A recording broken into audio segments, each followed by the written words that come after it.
नमस्ते बच्चों, आज मैं फिर आपके पास आई हूँ और एक पुराने विषय को लेकर। इसको हमने पिछले वीडियो में आपको बताया था।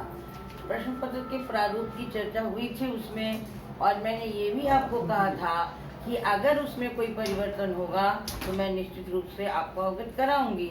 अभी मैं उसी के बारे में आपको बताने जा रही हूँ, ठीक है।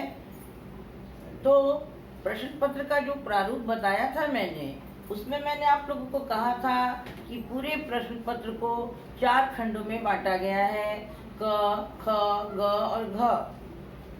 अभी हम लोगों को परिवर्तन के रूप में देखना है तो सिर्फ घ में ही परिवर्तन हुए हैं। क, ख, ग ये तीनों खंड यथावत है, पूर्ववत है। जैसे पहले थे वैसे ही उसके उत्तर लिखने भी हैं, उसके अंक भी उसी तरह के निर्धारित किए गए हैं, ठीक है। लेकिन अंतर आया है तो खंड घ में, क्योंकि पूरा प्रश्न पत्र पहले 1 से 13 प्रश्न थे, उसमें अभी 14 प्रश्न हो गए हैं। सॉरी 1 से 14 प्रश्न थे, अभी 15 प्रश्न हो गए हैं। यानी कि घ में 3 प्रश्न के स्थान पर अब 4 प्रश्न हो गए हैं, ठीक है। तो हम लोग खंड घ की ओर आ रहे हैं। प्रश्न संख्या 12 में अनुच्छेद लेखन हो गया है।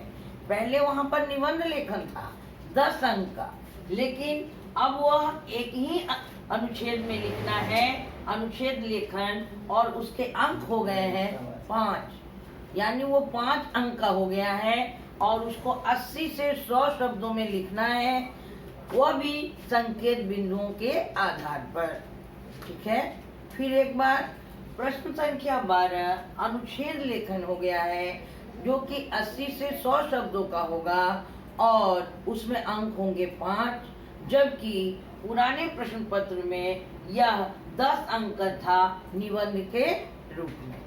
तो ये परिवर्तन है, 10 अंक को 5 अंक बताया गया और शब्द संख्या कम कर दी गई है। अब निबंध नहीं बल्कि अनुच्छेद लेखन लिखना है, ठीक है। अनुच्छेद का मतलब होता है एक ही अनुच्छेद में आपको अपनी बात कहनी है। अब प्रश्न संख्या 13 पत्र लेखन है यथावत, जो आपको बताया गया था जिस तरीके से 5 अंक का था, अभी भी 5 अंक का ही है और उसी तरह से उसके उत्तर भी आपको लिखने हैं। फिर प्रश्न संख्या 14 हो गया है विज्ञापन लेखन।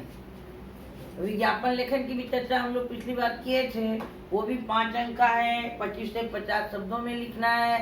ये पूर्व की तरह ही है, इसमें भी कोई परिवर्तन नहीं है। लेकिन अंतिम प्रश्न 15वां जो है वह हो गया संदेश लेखन, जो आपके लिए नई बात जुड़ गई है इस बार। इससे पहले संदेश लेखन नहीं था, इस बार संदेश लेखन दिया गया है। तो ये कोई नई चीज आपके लिए भी नहीं है, क्योंकि हम लोग किसी न किसी शुभ अवसर पर लोगों को बधाई देते हैं। किसी का जन्मदिन है तो उसकी मुबारकबाद देते हैं, किसी का कोई त्योहार है, दीपावली है, होली है, गणतंत्र दिवस है, तो उसका भी हम बधाई देते हैं। तो वही बधाई है जिसको हम संदेश के रूप में कैसे व्यक्त करें, इसकी चर्चा करनी है। यह संदेश व्यक्तिगत भी हो सकता है, व्यक्ति को दे सकता है, और समूह को भी एक व्यक्ति दे सकता है और समूह भी समूह को दे सकता है, ठीक है। तो ये भी 5 अंक के हैं। इस तरह कुल मिलाकर खंड ग पहले भी 20 अंक के थे, अभी भी 20 अंक के हैं, लेकिन पहले खंड घ में 3 सवाल थे, 3 प्रश्न करने थे, अब वहां पर 4 प्रश्न हो गए हैं। मुझे लगता है आपको कोई कठिनाई नहीं हो रही होगी समझने में। अब संदेश लेखन की चर्चा अगर आप चाहेंगे तो मैं अगले वीडियो में आपको करके बताऊंगी। आज इतना ही। मुझे लगता है कि बात आप तक पहुंच गई होगी, और ये नवीनतम पाठ्यक्रम के आधार पर जो प्रारूप है वो मैंने आपको बताया है, इसलिए अब इसके आधार पर ही हम लोगों को काम करना है।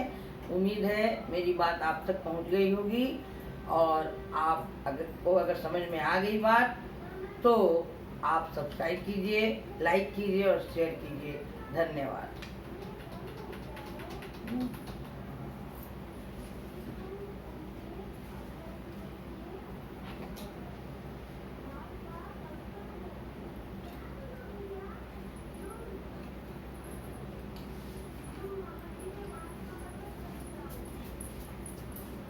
बाहर गया रे, क्या हम क्या काम